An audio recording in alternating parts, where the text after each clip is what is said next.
Hold up, sisters and brothers, cosmic children of the universe, sons and daughters of royalty,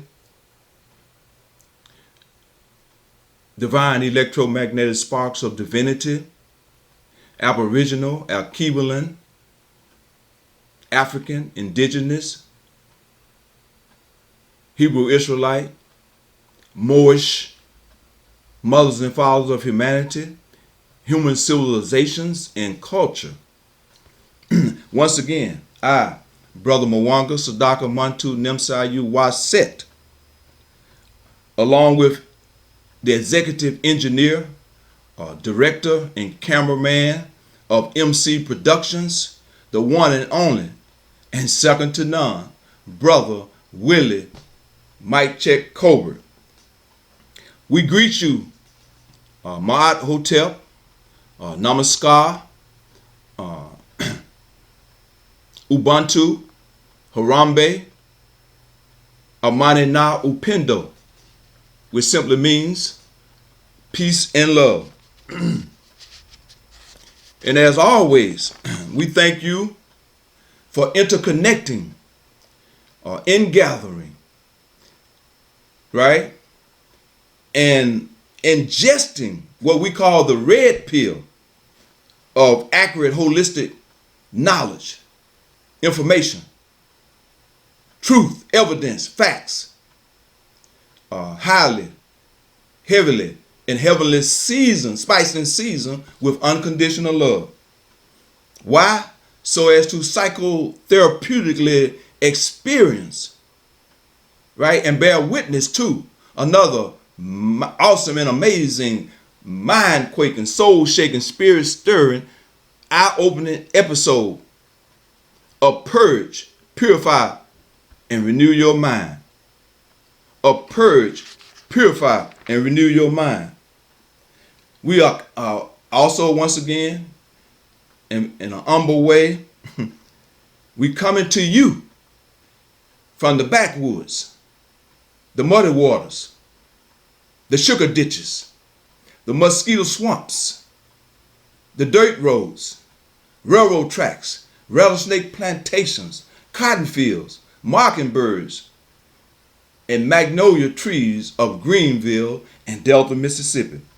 For those of you who may not have yet heard it through the cosmic community grapevine, the primary purpose of Purge, Purify, and Renew Your Mind is not only to participate, right, in the process of purging, purifying, and renewing minds, but to enlighten minds, empower people, enrich, enhance, and elevate as many lives as possible for the better.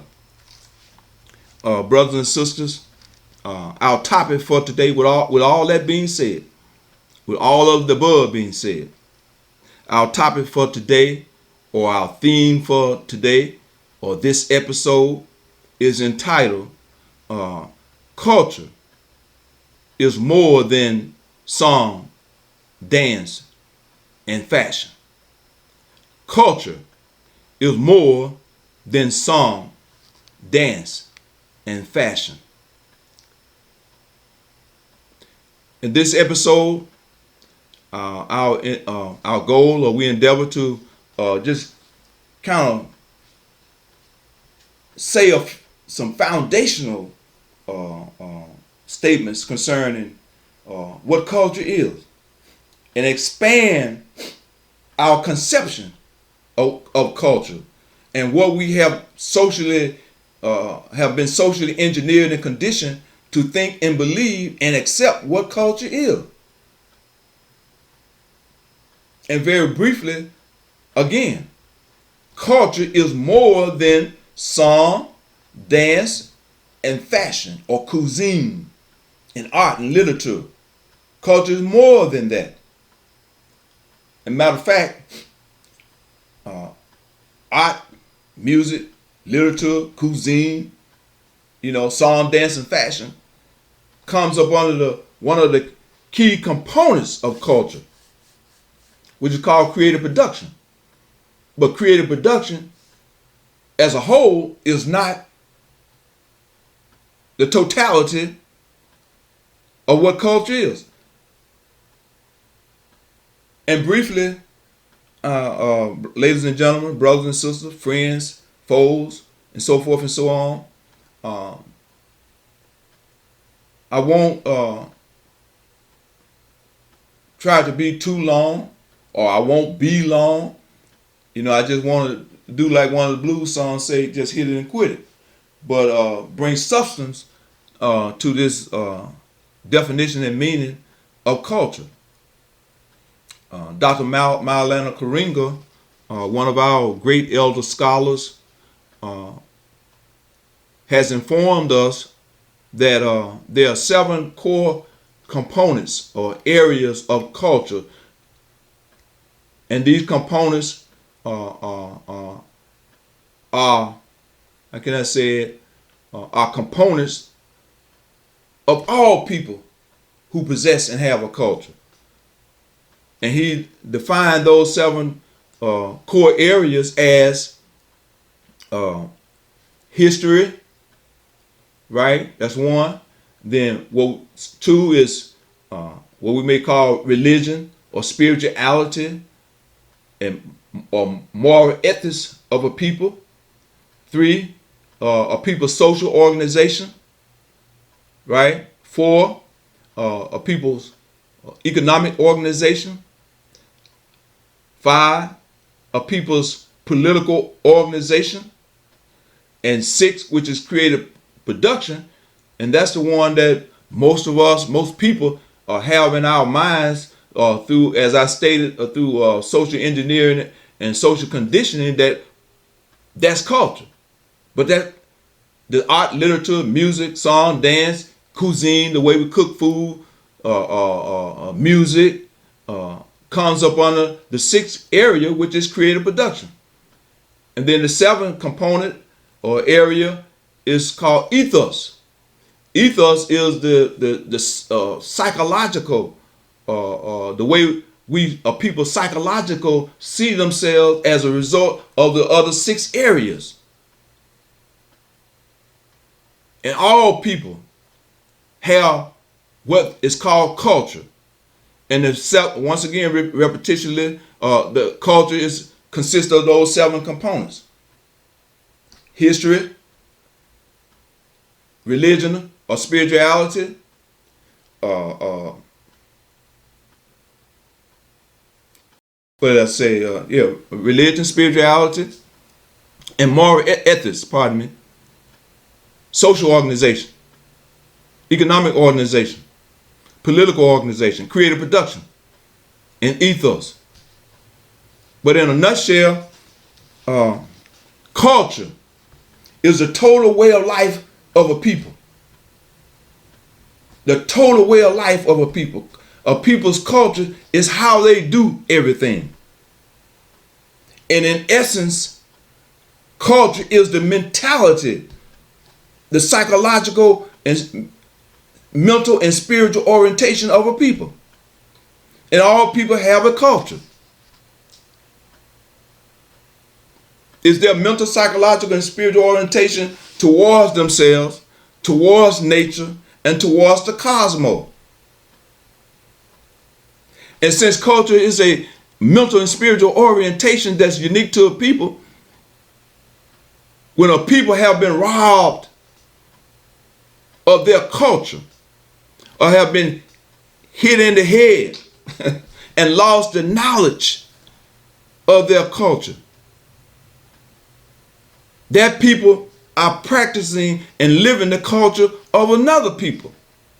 Think over that.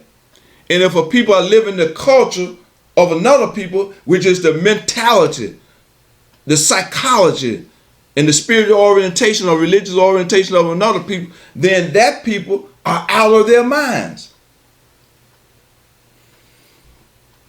That people are out of their minds. Think over that. We as a people, so-called black people, so-called African people, so-called Aboriginal people, Alkebulan people, Hebrew Israelites, Moorish. I mean, we call ourselves and identify ourselves with all of these names and titles and labels and many, many more. And we fight over these names, these titles and labels. And it's time that we get over the hump. It's time that we just simply understand, regardless of the labels, titles, and names that we may call ourselves, or groups within our whole self may refer to ourselves. Just know that we're talking about the same people. We need to stop fighting over the names. I'm just interjecting this particular thought into what I'm endeavoring to continue to expound on in an expanded way what culture is. Some say, we Hebrew Israelites, we Moorish, Africa. The term Africa and African, that's a European name. It has nothing to do with that. Well, shit, if you calling yourself by an English name, a French name, whoever the particular so-called slave master was, or enslaver, because it wasn't no slave master, it was an enslaver. We were not slaves, we were enslaved. That's a big difference. So many of us wearing the different names now, where they some of the first name may be of Hebrew origin, and so forth and so on. But these European names that we wear, and we call ourselves by, and we answer to, what about that? Think over that. So the bottom line is, whatever title, name, label that we put on ourselves or that we answer to, just know the people that's being referred to. That's all that's important. And we can move on. We can continue on the journey as a collective, individually and as a collective, towards our spiritual salvation and liberation as a people. But with that being said, I want to read a passage from a book by Dr. Maulana Karinga, The African American Holiday of Kwanzaa, a celebration of family, community, and culture. Here's the book.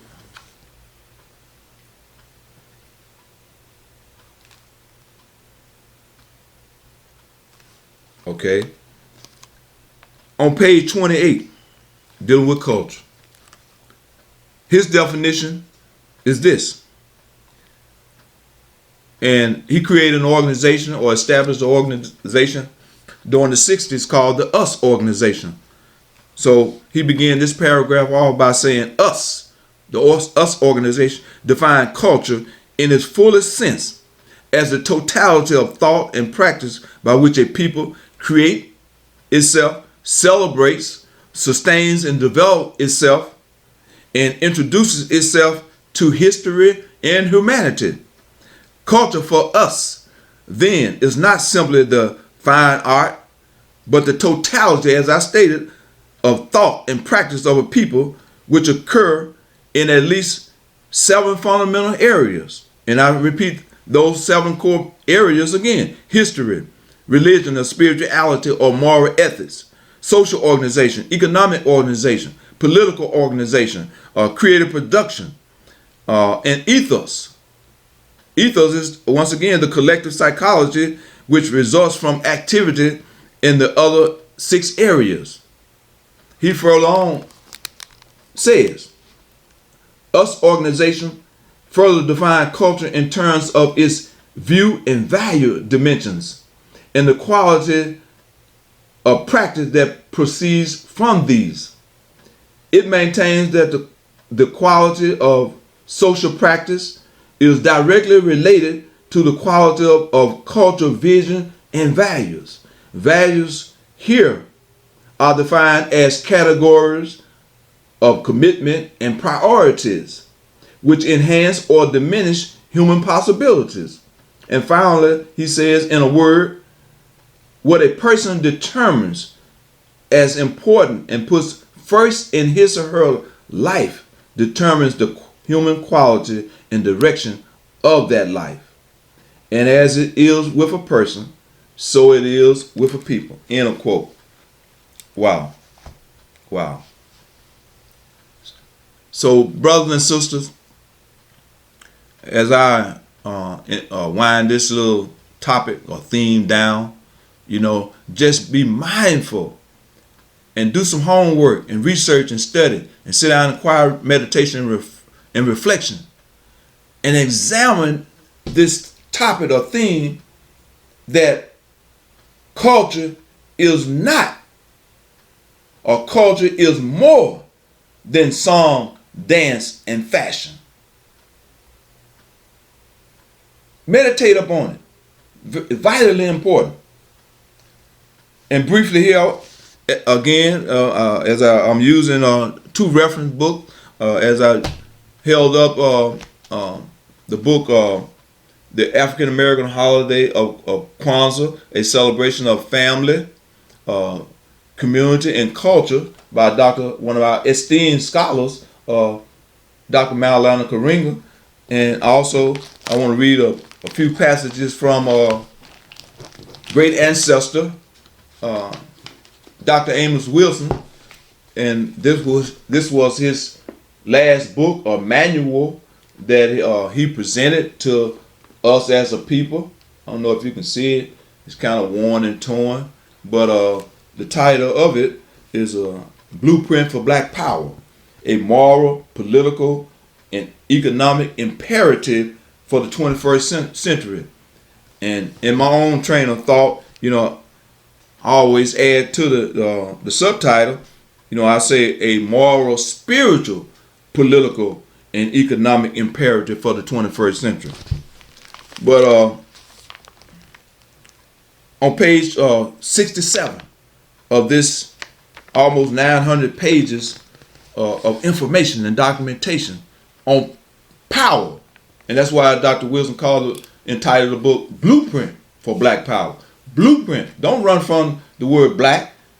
Understand what it means on all levels and how it's used in this society and throughout the world as a social, economic, political construct. And don't run from the word power. Know what power is. Power is not a negative. I mean, everything that live, move, and have existence or its beingness consists of power. Does it because of power. And power is energy. And power is also intelligence. And power is also consciousness. So don't get frightened when the two words are put together. Black power. Understand what it means. Beyond the surface of all superficialities. Understand what it means in the deepest sense. But on page 67, Dr. Wilson says, speaking of culture, he says, fundamentally, a people's culture is a mental behavioral system used by them to rationalize and justify, organize and regulate, give meaning and purpose to their individual and group behavior, social relations, lives in existence. Culture is essentially a way of thinking. That's what I said in the beginning. Culture is a way of thinking. In essence, culture is a way of thinking. It's the mental and spiritual and psychological orientation of any people towards themselves, towards nature, and the universe. In essence, that is what culture is. It's a people's mind. Remember that. Reflect on that. Contemplate on that. Culture is a people's mind. Culture is consciousness. Moreover, culture is essentially a way of thinking, perceiving, evaluating, and interpreting the world, a way of relating to others and to the physical, metaphysical world, and involves an explicit and implicit set of rules of conduct which orders the overall social relations, arrangements, and attitudes of a society. Brothers and sisters, think over that. Think over how not only so-called black people, but the masses of people in general have been misled. And through their misleading or being misled, they're dominated, controlled, and manipulated and exploited. In particular, the so-called people called black people, aboriginal people, African people, indigenous people, Hebrew Israelite, Moorish people, whatever the name we choose to call ourselves. Wow.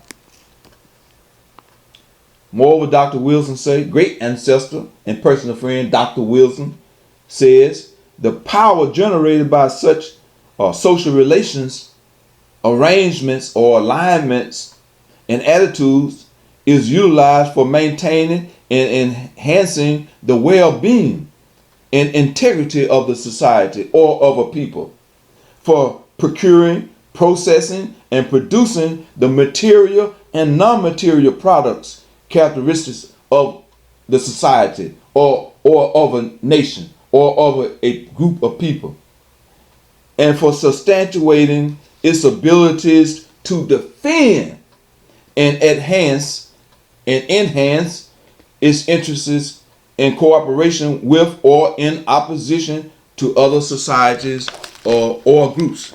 That's profound, brothers and sisters. That's profound.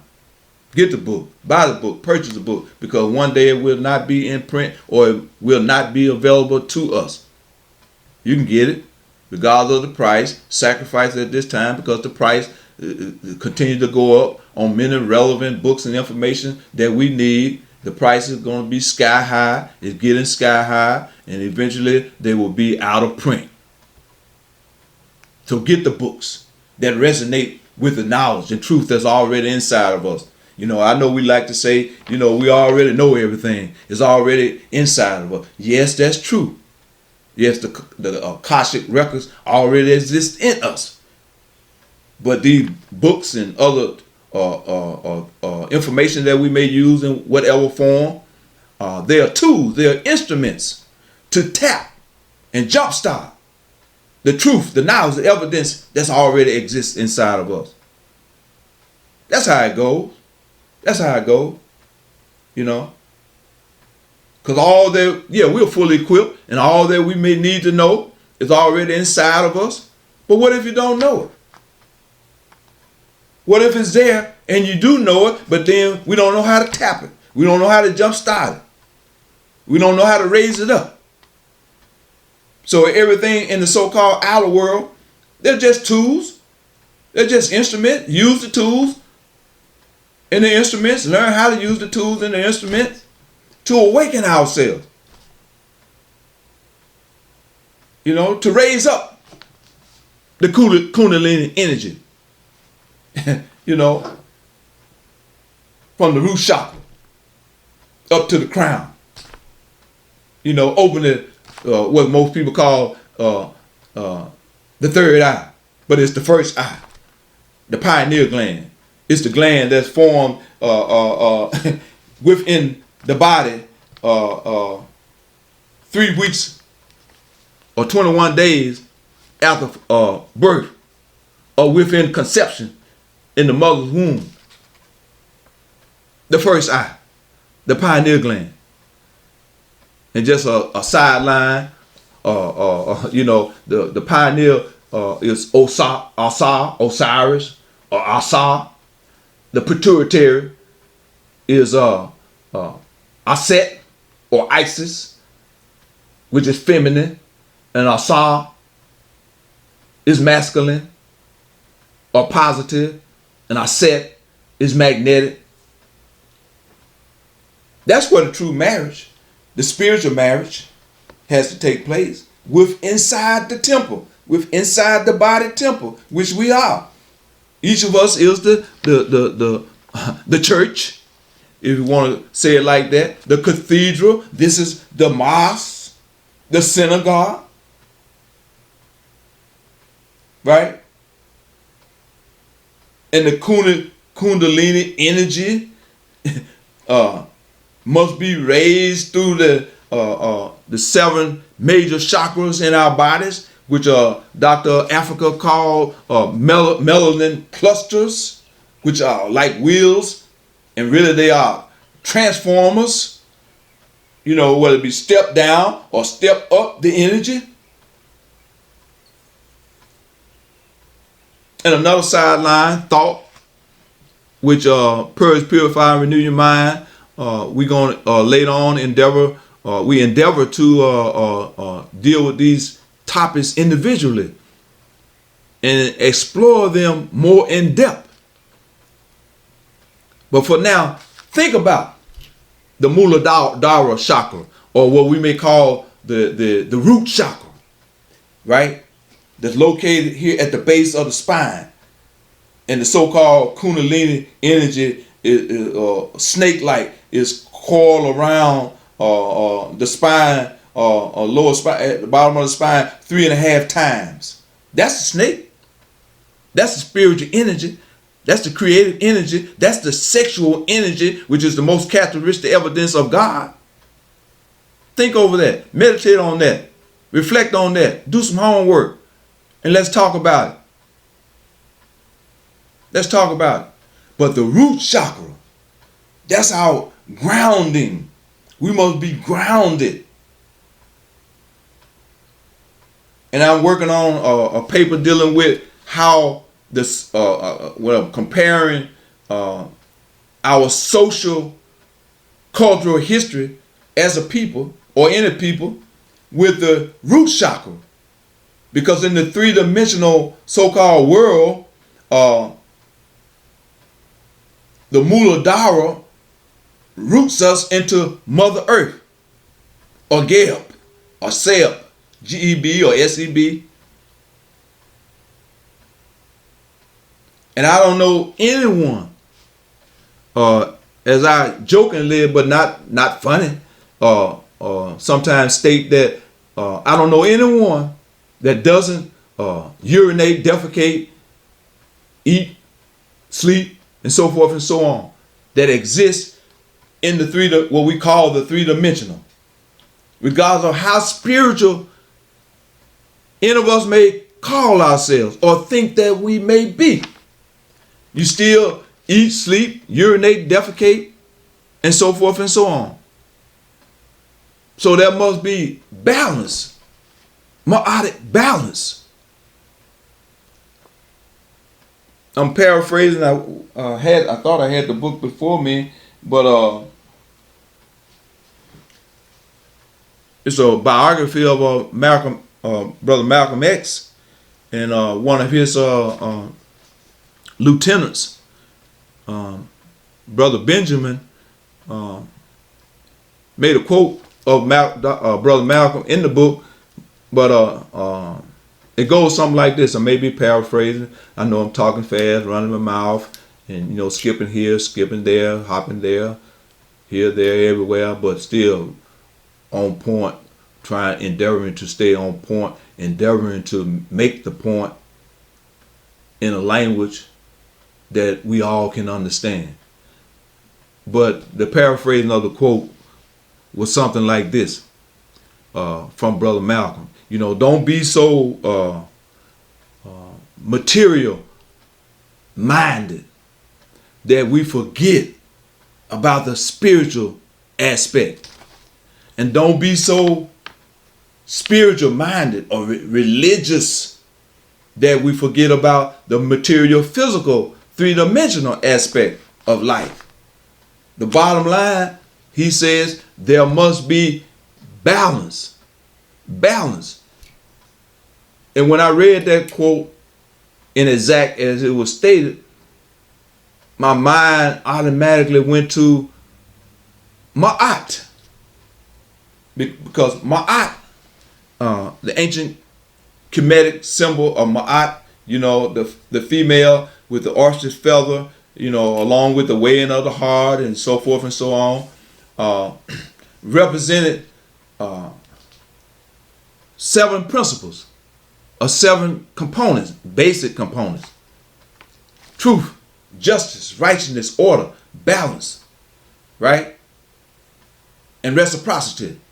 Truth, justice, righteousness, order, balance, harmony, and reciprocity. We must have balance because we still live, move, and have our existence as a body temple in what's called the 3-dimensional. It is what it is. But I can transcend, and we can transcend, in the mental and spiritual sense. But the spark of divinity is still within this body temple that we travel in. We should strive for balance, harmony, and balance. So, brothers and sisters, with all that being said, and quickly, I said that this was going to be a short video, and it's shorter than what I normally do. But I continue on with the a little more concerning culture.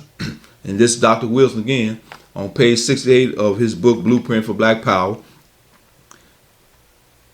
At the center of a culture's guiding mental behavioral system is the moral, spiritual, religious, ethical system.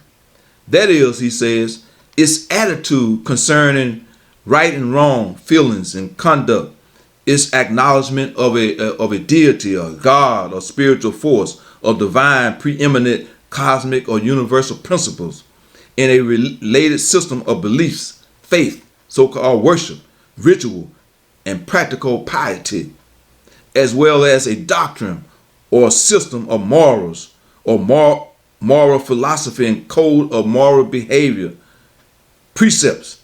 He just goes on and on with this idea because of culture. And culture is profound. And culture is the framework of a people's existence from a human perspective. And if there were no so-called humans in existence, then there would be no so-called history or culture. It wouldn't matter. So we give meaning as human beings to what we call culture and history. And in closing, sisters and brothers, once again, I want to give thanks for the opportunity to share, hopefully, some thoughts of substance that may positively, progressively enhance our lives. And quickly in closing, I'm looking for something, but I don't see it right now. But just to reiterate, be mindful that culture, once again, is more than song, dance, and fashion. That culture, in terms of the definition, Dr. Maulana Karinga, there are 7 areas of culture, which is a people's history, their spirituality, religion, and moral ethics, their social organization, their economic organization, their political organization, their creative production, and their ethos. And also remember that culture is the total way of life of any people. It's the total way of life of any people. It's how they do everything, anything. It's how they walk, how they talk, how they smile, how they rear their children, how they cook, how they dress. Because culture, in essence, is the mind of a people. It's their mental, psychological, and spiritual orientation towards themselves, towards others, and towards the universe and the cosmos. In essence, that is what culture is. And anytime a people have lost their culture, have been robbed of their culture, they have been robbed of their mind. They have been robbed of their unique, special, and specific consciousness and their capacity. And if they living or existing among other people in which we do interact and interrelate with others, then that people who have been robbed of their culture, lost the consciousness of their culture, they are crazy. They are crazy, and I say they are crazy because they are living or participating in the mentality of another people. And those people who are participating in the mentality or the social, economic, political, or cultural system of another people, knowingly or unknowingly, are a dominated people. Are a people who's out of their mind. Think over that. We can cry, be in denial. We can squirm, move about, shake, rattle, and roll. But it doesn't change the fact or the truth or the evidence. And the fact or truth or evidence will only change for the better when we do something about it. When we correct it. When we correct it. When we make up our minds to correct it. And there's a saying that goes something like, a people who cannot or will not save themselves are doomed forever. Think over that. A people who cannot and will not save themselves are doomed forever. So as we move and exist in this day and time, what some of us may call the dark night of the soul, a lot is going on and taking place in our world, as humanity, we are undergoing a paradigm shift.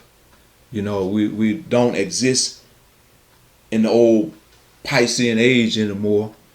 We have entered into what's called the Aquarian age of 2,160 years. The old Piscean age of what I call religiosity, hypocrisy, corruption, and so forth and so on is over. But its effects and influence lingers on. But that old Piscean age of double-mindedness, like I say, of domination, exploitation, and control of the masses of people is on its deathbed. So new energies and frequencies have come and are coming to the world. There has been a cosmic paradigm shift in the universe, and this shift is for greater spiritual awakening, spiritual awareness, growth and development and unfoldment of humanity, right? Better health, better wealth, prosperity, and so forth and so on. But we have, for every action, there's an opposite and equal reaction. That's supposed to be a principle or a law. So as this new age of betterment is unfolding, you have what I call the wickedly wise. They still have a vested interest in holding on to the old ways of the Piscean age, of manipulating and controlling and dominating the masses of the people. So with that being said, it's all good, but just realize the truth. Do your homework, sit down in quiet meditation and reflection, and ponder on some of these things that were stated. So in closing, brothers and sisters, I have a few little closing remarks. Some of them are quotes from some people that you may know, some people that you don't. And if you know them and don't know them, just check them out. But I remember Dr. Kwame Nkrumah, who was one of the first presidents of so-called modern Ghana, West Africa. He said this, and it's something like a marching order to each and all. But he said, go to the people, live among them, learn from them, love them, serve them, plan with them, start with what they know, build on what they have. A Persian proverb from Omar Khayyam, 13th century philosopher, says, he or she who knows not and knows not that he or she knows not is a fool. Avoid him or her. He or she who knows not and knows not that he or she knows not is a student. Teach him or her. He or she who knows and knows not that he or she knows is asleep. Wake him or her. He or she who knows and knows that he or she knows is wise. Follow their wise example. It's, as always, every shut eye isn't closed and every goodbye isn't gone. Do not believe in anything simply because you have heard it. Do not believe in anything simply because it is spoken and rumored by many. Do not believe in anything simply because it is found written in your religious books or any books, as I say. Do not believe in anything merely on the authority of your teachers and elders. Check it out. Do your homework. Do your own homework, research, study, and sit down in quiet meditation and reflection. Do not believe in traditions because they have been handed down for many generations. But after observation, close observation and analysis, when you find that anything and everything agrees with reason and is conducive to the good and benefit of one and all, then accept it and live up to it. Ann Landers, she was a newspaper columnist years ago. She probably made her spiritual transition now, but she said, used to say, and always said, the naked truth is always better than the best dressed lie. An African proverb says, not to know is bad, not to want to know is worse.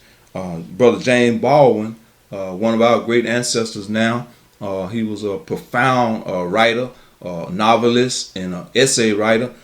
He wrote, his words were full of passion, and he was right on point. But he once said, not everything that is faced can be changed, but nothing can be changed until it is faced. Nothing can be changed until it is faced. We must face the truth. And finally, everything must change. Nothing stays the same. Everyone will change. No one stays the same. The young becomes the old, and mysteries do unfold, because that's the way of time. Nothing and no one goes unchanged. There are not many things in life, brothers and sisters, that we can be sure of, except rain comes from the clouds, sun lights up the sky, and hummingbirds do fly. Winter turns to spring.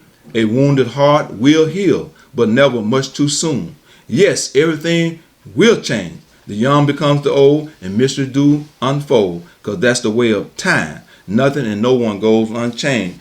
And lastly, Brother Malcolm X, and most people are not familiar with this quote, and, because he wrote it. It was found on a postcard, I think, in his travels abroad that he wrote back to some of the members of his organization. But it goes like this, and it's profound and is relevant. And today is food for thought. We need enlightenment. Light creates understanding. Understanding creates love. Love creates patience. And patience creates unity. Again, think over this statement, this quote. We need enlightenment. Yes, we do. Light creates understanding. Understanding creates love. Love creates patience. And patience creates unity. With that being said, Amani Na Upendo, which simply means peace and love. Namaskar, or Ubuntu, Ma'at Hotel. Until next time, we're checking out.